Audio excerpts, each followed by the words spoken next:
오늘 본문은 이제 부활하신 예수님과 이제 예수님이 부활하셨다는 말이 그냥 허탄한 듯 들려서 이제 믿지 않고 낙심해서 이제 슬픔에 잠겨서 이제 고향 엠마오로 돌아가는 이 두 제자와의 이제 대화입니다.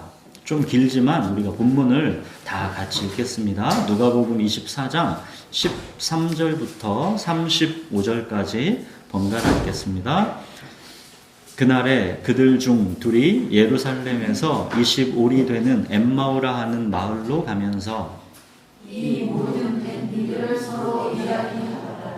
그들이 서로 이야기하며 문의할 때에 예수께서 가까이 이르러 그들과 동행하시나 그들의 눈이 가리워져서 그인 줄 알아보지 못하거늘 예수께서 이르시되 너희가 길 가면서 서로 주고받고 하는 이야기가 무엇이냐 하시니 두 사람이 슬픈 빛을 띠고 머물러 서더라.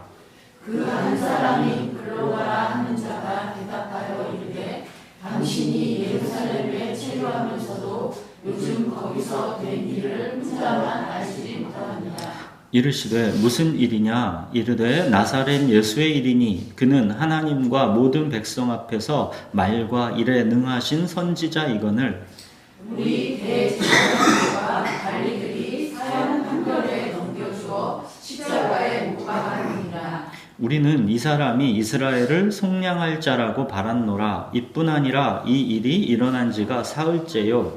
또한 우리 중에 어떤 여자들이 우리로 놀라게 하였으니 이는 그들이 새벽에 무덤에 갔다가 그의 시체는 보지 못하고 와서 그가 살아나셨다 하는 천사들의 나타남을 보았다 함이라. 또 우리와 함께한 자 중에 두어 사람이 무덤에 가 과연 여자들이 말한 바와 같음을 보았으나 예수는 보지 못하였느니라 하거늘 이르시되 미련하고 선지자들이 말한 모든 것을 마음에 더디 믿는 자들이여 그리스도가 이런 고난을 받고 자기의 영광에 들어가야 할 것이 아니냐 하시고 이에 모세와 모든 선지자의 글로 시작하여 모든 성경에 쓴 바 자기에 관한 것을 자세히 설명하시니라. 그들이 가는 마을에 가까이 가매 예수는 더 가려 하는 것 같이 하시니 그들이 강권하여 이르되 우리와 함께 유하사이다. 때가 저물어가고 날이 이미 기울었나이다 하니 이에 그들과 함께 유하러 들어가시니라. 그들과 함께 음식 잡수실 때에 떡을 가지사 축사하시고 떼어 그들에게 주시니 그들의 눈이 밝아져 그인 줄 알아보더니 예수는 그들에게 보이지 아니하시는지라. 그들이 서로 말하되 길에서 우리에게 말씀하시고 우리에게 성경을 풀어주실 때에 우리 속에서 마음이 뜨겁지 아니하더냐 하고 곧 그때로 일어나 예루살렘에 돌아가 보니 11 제자 및 그들과 함께한 자들이 모여 있어 말하기를 주께서 과연 살아나시고 시몬에게 보이셨다 하는지라. 두 사람도 길에서 된 일과 예수께서 떡을 떼심으로 자기들에게 알려주신 것을 말하더라. 예수님의 제자들은 예수님이 다시 살아나셨다라는 말이 허탄한 듯 들려서 믿지 않았습니다. 여기 이 두 제자도 예수님이 다시 살아나셨다라는 말이 허탄한 듯 들려서 마찬가지로 믿지 않았고 그래서 이제 낙심해서 고향 엠마오로 슬픔에 잠겨서 이제 돌아가는 중입니다. 이제 그때 부활하신 예수님이 그들과 동행하면서 이 두 제자의 대화에 참여하십니다. 자, 근데 16절 보십시오. 그들은 눈이 가리어져서 그들과 동행하고 계신 예수님을 아직 못 알아보고 있습니다. 예수님의 부활하신 몸은 이전의 몸과는 다른 모습의 몸이다라는 걸 알 수가 있죠. 왠지 당연히 그래야 하지 않겠습니까? 우리가 뭐 80세, 90세 병 들어가지고 몸도 아프고 이제 다 쓰러져가는 그 몸으로 우리가 주님께 갔는데 우리 몸이 그때 몸으로 있겠습니까? 그게 아니죠. 부활하신 몸은 우리가 또 부활하게 될 몸은 우리의 약한 몸, 썩는 몸, 병들고 아픈 몸이랑은 우리는 뭔지를 모르지만 다른 몸입니다. 건강한 몸, 강한 몸입니다. 그래서 지금 예수님의 이 부활하신 몸도 제자들은 못 알아보고 있죠. 예수님이 이제 그들의 대화에 끼어드시면서 이제 물으십니다. 17절. 너희가 길 가면서 서로 주고받고 하는 이야기가 무엇이냐? 그들이 대답합니다. 아니, 당신은 예루살렘에 체류하면서도 요즘 거기서 된 일을 어찌 혼자만 모르고 있는가? 그러면서 자초지종을 예수님인 줄도 모르고 다 얘기해 줍니다. 우리가 예수님은 이스라엘을 구원할 자라고 그렇게 바랬는데 그가 십자가에서 죽으시고 말았다. 벌써 죽으신 지가 사흘째다. 이제 모든 게 끝난 것 같아서 우리는 낙심하고 슬퍼서 이제 고향으로 돌아가고 있는 중이다. 여러분, 우리 그리스도인들이 서로 주고받고 하는 이야기가 이렇게 기운 없이 맥 빠진 채로 낙심과 슬픔, 여기에 갇혀 있을 수가 있습니다. 내 삶이 잘 풀릴 때는 하나님이 나와 함께 하시면서 나를 인도해 주시는 것처럼 그렇게 느끼지만 내 삶의 고난과 고통과 억울함 또는 질병과 가난 이런 일들이 닥쳐오면 하나님이 과연 계시는 것인가 하면서 낙심하게 되는 것이죠. 여전히 나와 동행하고 계신 예수님을 우리가 알아보지 못하고 오히려 책망합니다. 18절 보십시오. 요즘 거기서 된 일을 혼자만 알지 못하느냐? 대체 나에게 닥친 이 문제와 어려움을 주님은 아십니까? 이런 식으로 우리는 얼마든지 책망한다라는 것이죠. 자기 생각, 세상의 상식에 갇혀서 예수님과의 동행을 눈치채지 못하고 있는 것입니다. 믿음의 눈으로 내 현실을 바라보고 있지를 못하는 것이죠. 우리들이 정말 그렇지 않습니까? 우리 삶에 고통과 낙심과 슬픔이 닥쳐오면 믿음으로 주님을 의지하지 못하고 내 원망과 불평을 정당하다고 생각하지요. 21절의 이 두 제자의 낙심과 슬픔도 보십시오. 우리는 예수님이 이스라엘을 구원할 자라고 기대하고 있었는데 그가 죽고 말았다. 정당하지요. 그들의 낙심과 슬픔은 정당합니다. 예수님이 우리는 구원자라고 믿었는데 그가 죽었다. 그들의 낙심과 슬픔은 정당한 것이죠. 그들이 보기에. 근데 여러분, 진실은 뭡니까? 예수님이 십자가에서 죽으셔야만, 그리고 다시 부활하셔야만 마침내 그들이 기대하는 대로 이스라엘을 구원할 자가 되시는 것이죠. 우리 삶의 현실에서 문제와 고통과 고난을 바라보는 관점이 나와 하나님은 전혀 다를 수 있다라는 것을 믿으셔야 합니다. 예수님은 더디 믿는 제자들이 참으로 답답합니다. 그래서 25절, 26절 보십시오. 이르시되 미련하고 선지자들이 말한 모든 것을 마음에 더디 믿는 자들이여, 그리스도가 이런 고난을 받고 자기의 영광에 들어가야 할 것이 아니냐 하시고, 선지자들이 이미 모든 걸 말해 주었는데 왜 믿지 못하느냐 그러시는 것이죠. 그리스도가 이렇게 고난을 받고 부활하여 영광에 들어갈 것을 이미 다 구약 성경에 기록되어 있는데 너희는 그렇게 성경을 보면서도 왜 그걸 보고도 믿지를 못하느냐, 그 말씀인 것이죠. 고난받고 부활하여 영광에 들어가야 너희의 구원자가 되는 것 아니냐, 그 말씀인 것이죠. 너희는 왜 고난과 죽음만 보고 부활의 영광은 보지 못하느냐, 그 말씀이신 것이죠. 자, 예수님은 미련하고 마음에 더디 믿는 제자들에게 다른 부활의 증거들을 보여주신 게 아니라 성경 공부를 가르치십니다. 27절 보십시오. 이에 모세와 모든 선지자의 글로 시작하여 모든 성경에 쓴 바 자기에 관한 것을 자세히 설명하시니라. 예수님이 지금 말씀하시는 성경은 구약 성경이죠. 구약 성경은 오실 메시아, 즉 예수님 당신에 대한 말씀이다라는 것이죠. 두 제자들이 이제 예수님을 저녁 식사에 초대해서 예수님이 그들과 함께 이제 저녁을 잡수셨습니다. 30절 보십시오. 그들과 함께 음식 잡수실 때에 떡을 가지사 축사하시고 떼어 그들에게 주시니, 이 장면은 최후의 만찬에서 그 성찬식이죠. 나를 먹으라.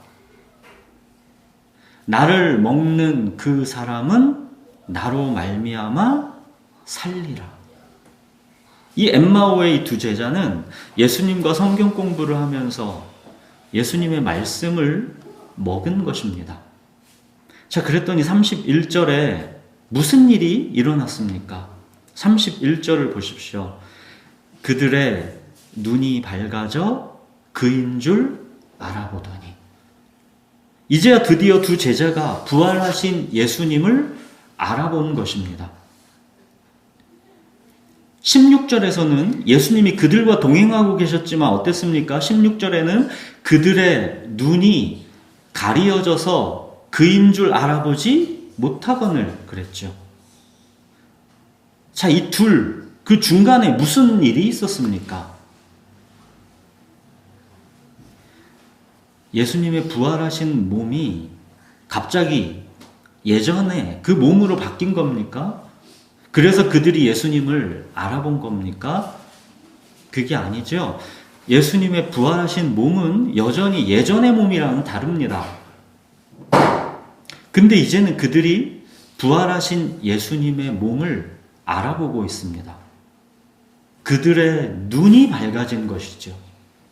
말씀을 먹었더니 눈이 밝아진 것입니다.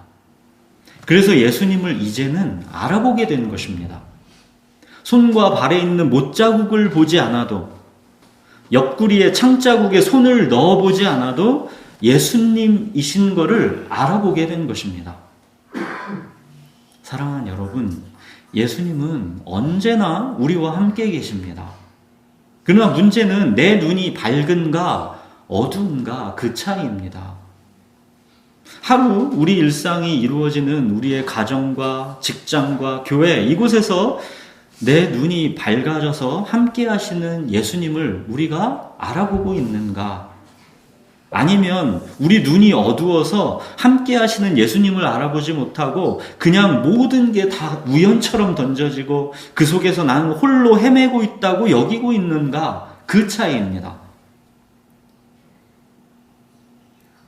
내 환경은 그대로인데 내 눈이 밝아지면 그 환경을 해석하는 관점이 바뀌는 겁니다. 여러분, 무엇이 두 제자의 눈을 그럼 밝게 해주어서 부활하신 예수님을 알아보게 해주었습니까? 말씀입니다. 예수님과 함께 했던 성경 공부, 말씀이 이 두 제자의 눈을 열어주었습니다.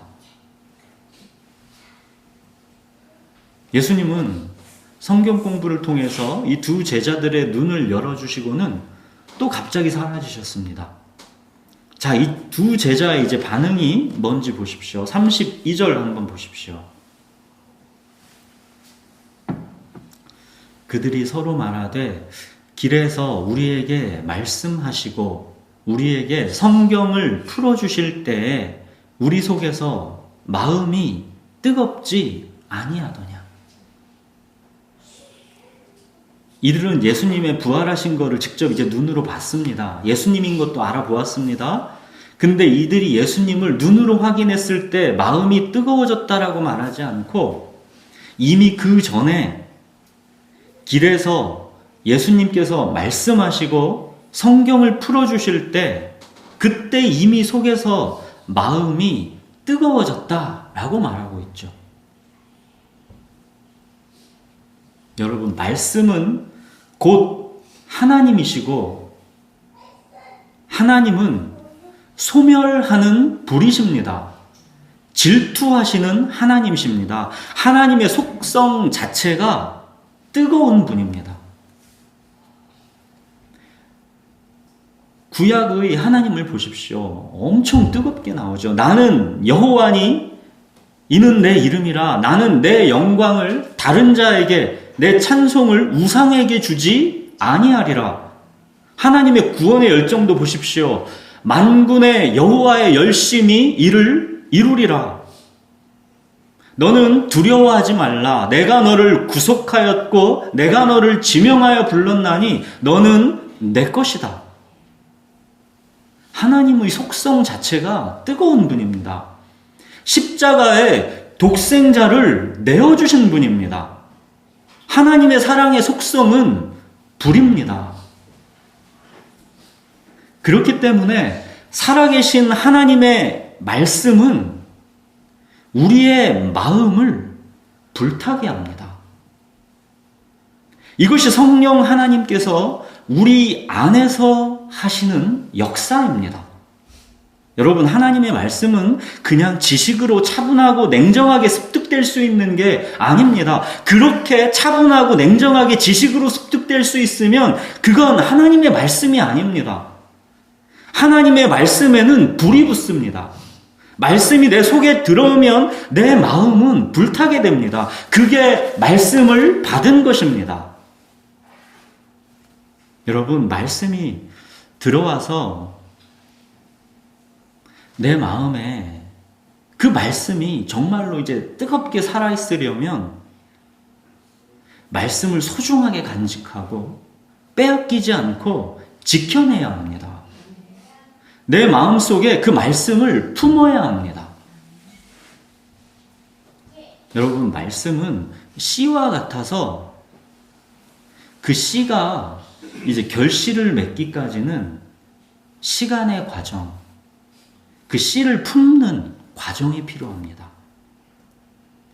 지금 당장은 눈에 결실이 안 보일지 모르지만 우리가 말씀을 품고 있는 좋은 땅, 좋은 마음에 갇히면 하나님의 때에 반드시 말씀은 결실을 맺게 되어 있습니다. 우리는 때때로 뭐 이렇게 오래도록 품도록 하시는가? 왜 이렇게 여기서 결실이 나오지 않는가? 하나님께 불평과 원망을 할 때도 있죠. 여러분, 그런데 잘 생각해 보시면 그 누구보다 하나님이야말로 말씀을 정말 오래도록 기억하고 품고 계신 분입니다. 우리 시편 105편을 한번 보십시오. 우리 구약 879페이지에 시편 105편을 한번 보십시오.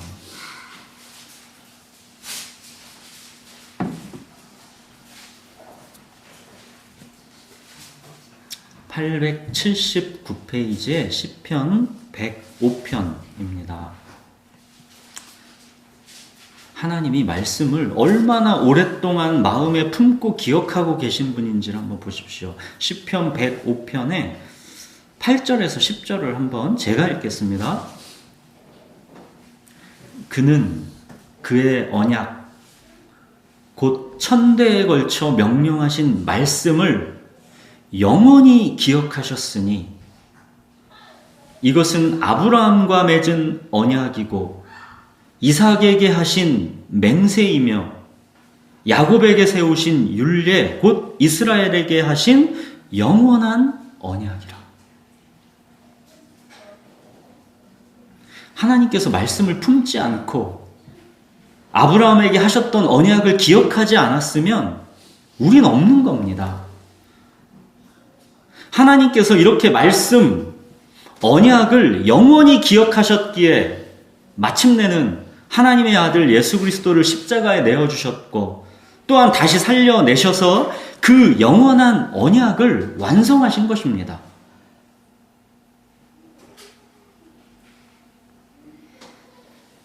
말씀을 품고 마침내 그 말씀이 실현되기까지의 고난과 고통, 수많은 우여곡절의 시간이 그거에는 들어간 겁니다.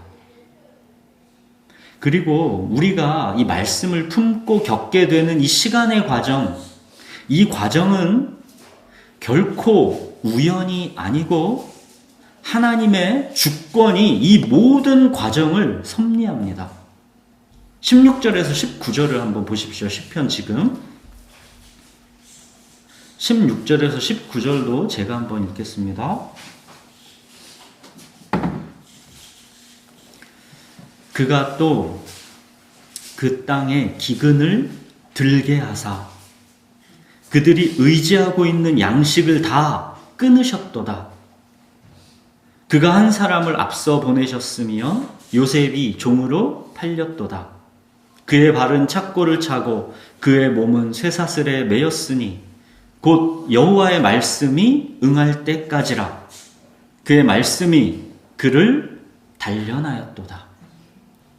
자, 약속의 땅 가나안을 주셨지만 아직 약속의 실현까지 때가 차지 않았기 때문에 하나님은 그 약속의 땅 가나안에 기근이 들게 하셨고 그들이 의지하고 있는 양식을 다 끊으셨습니다.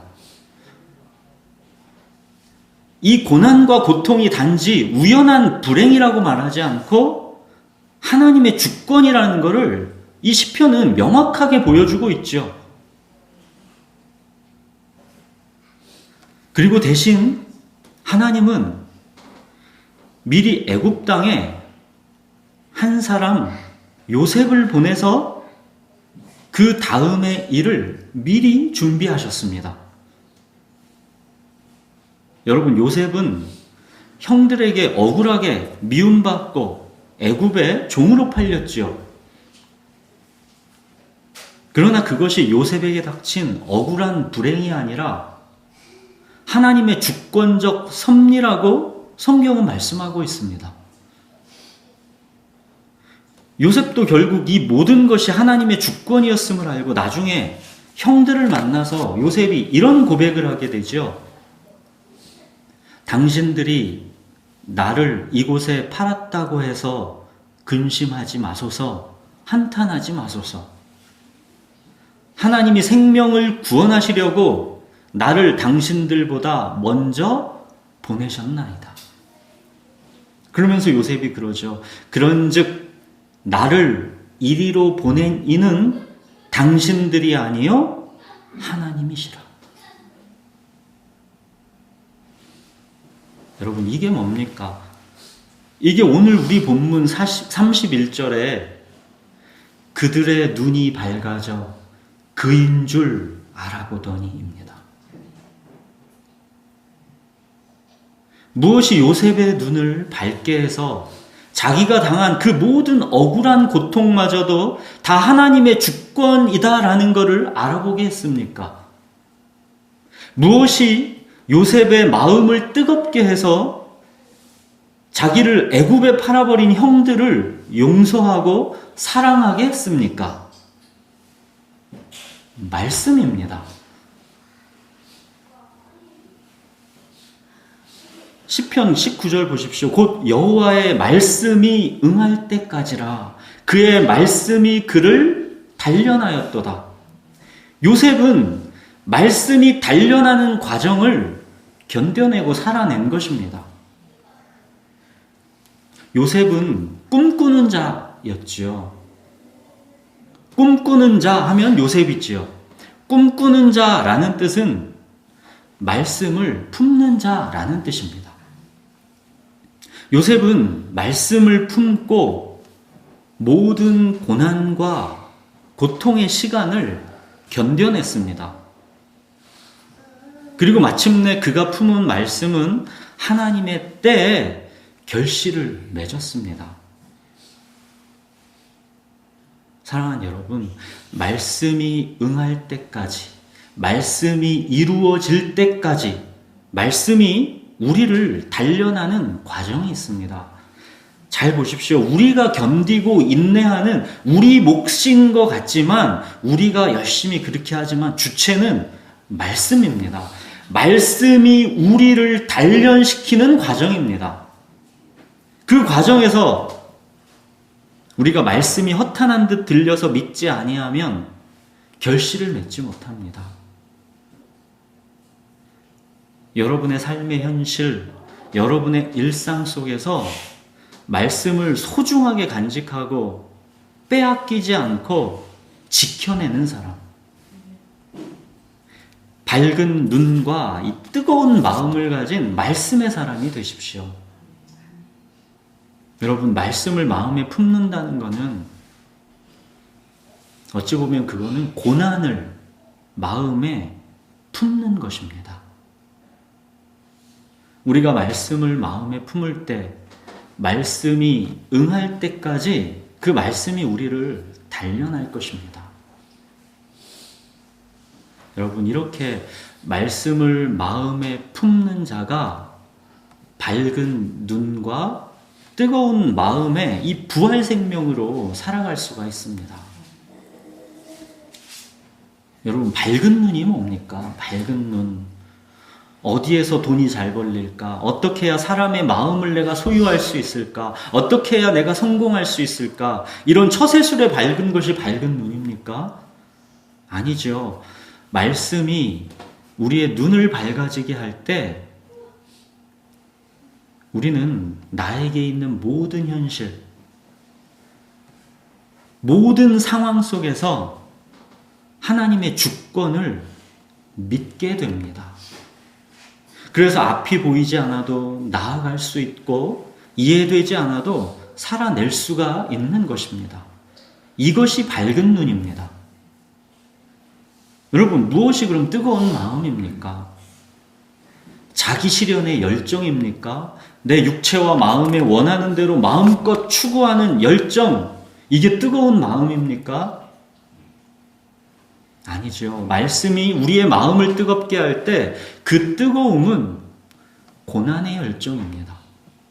이 패션이라는 단어는 고난이라는 뜻과 함께 열정이라는 뜻도 그렇게 같이 있다 말씀드렸었죠. 말씀이 우리의 마음을 뜨겁게 할 때 우리 마음은 패션으로 뜨거워지는 것입니다. 다윗도 그랬죠. 주의 집을 향한 열정이 나를 삼킵니다. 그러니까 하나님을 향한 그 열정은 우리를 삼켜버릴 만큼 강력하고 뜨거운 것입니다. 하나님의 말씀이 우리의 마음을 뜨겁게 할 때 우리는 용서와 사랑과 섬김의 열정으로 뜨거워집니다. 나의 원대로 마옵시고 아버지의 뜻대로 하옵소서.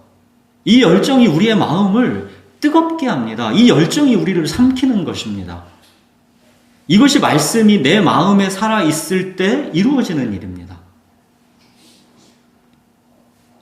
자, 이제 마지막으로 말씀으로 이제 우리 눈이 밝아지고 우리 마음이 뜨거워질 때, 그때 우리의 삶에 어떤 이 행동의 변화, 삶의 변화가 나타나는지 보십시오. 우리 오늘 본문 33절을 한번 돌아가서 보십시오. 이 두 제자에게 어떤 변화가 일어났나 한번 보십시오. 33절에 보시면 곧 그때로 일어나 예루살렘으로 돌아가. 지금 고향 엠마오로 와서 이제 저녁 먹고 이제 잘 때죠. 근데 그들의 눈이 밝아지고 마음이 뜨거워지니까 곧 그때로 즉시 일어나서 예루살렘으로 돌아갑니다. 그들은 예루살렘에서 낙심과 슬픔과 고난을 피해서 이제 모든 게 다 끝났다. 휴식처인 고향 엠마오로 돌아왔던 제자들입니다.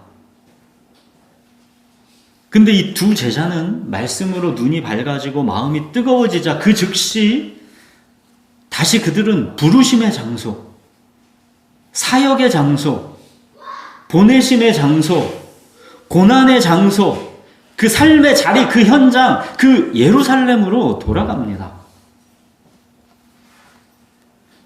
이렇듯 주님은 보십시오. 우리를 억지로 마지못해 막 의무로 뭔가를 하라고 막 떠미는 것이 아니라 주님은 먼저 우리에게 말씀으로 우리의 눈을 밝게 하시고 우리의 마음을 뜨겁게 하셔서 우리 마음에 소원을 두고 행하시는 것입니다.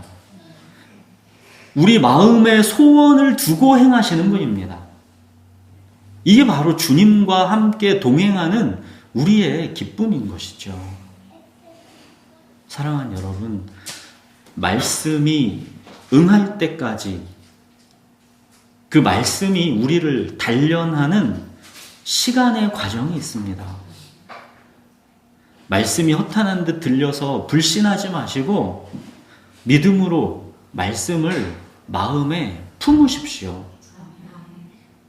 삶의 현실, 그 일상 가운데 나에게 어떤 일이 닥쳐도, 어떤 환경이 나를 몰아가도 그 속에서 하나님의 주권을 믿고 말씀을 소중하게 간직하십시오. 빼앗기지 않고 말씀을 지켜내십시오. 그렇게 말씀을 품고 밝은 눈, 뜨거운 마음으로 우리를 보내신 그 삶의 자리에서 부활의 증인이 되십시오. 우리 기도하겠습니다.